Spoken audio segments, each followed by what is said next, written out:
Hi hello అండి, అందరు ఎలా ఉన్నారు? బాగున్నారా? ఇంక ఈరోజు అయితే మా అత్తమ్మ వాళ్ళు ఎండు చేపల కూర అయితే చేస్తున్నారు.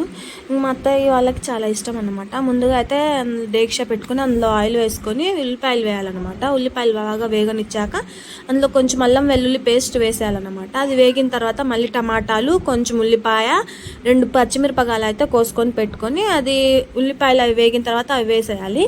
ఇంకా వాటి కలిపేటప్పుడు కొంచెం పసుపు, ఉప్పు అయితే కలిపేసి మూత పెట్టేయాలండి. 5 మినిట్స్ అలా మగ్గిన తర్వాత అందులో కొంచెం కారం వేసేయాలి. వేసి కలిపిన తర్వాత వంకాయలు అయితే కోసి పెట్టుకొని ఆ వంకాయలు కూడా అందులో కలిపాలన్నమాట. ఇంకా 5 నిమిషాలు అవి మగ్గిన తర్వాత మళ్ళీ కొన్ని నీళ్లు పోసారు మొత్తం కలపడానికి. ఇంకా కొత్తిమీర వేసి కలిపిన తర్వాత మళ్ళీ 5 నిమిషాలు మూత పెట్టేశారండి. దాని తర్వాత మళ్ళీ ఎండు చేపలు అయితే ఫ్రై చేసుకొని వేసుకోండి. ఇవైతే కొంచెం ఫ్రైగానే ఉన్నాయని చెప్పేసి పచ్చిగానే వేశారు.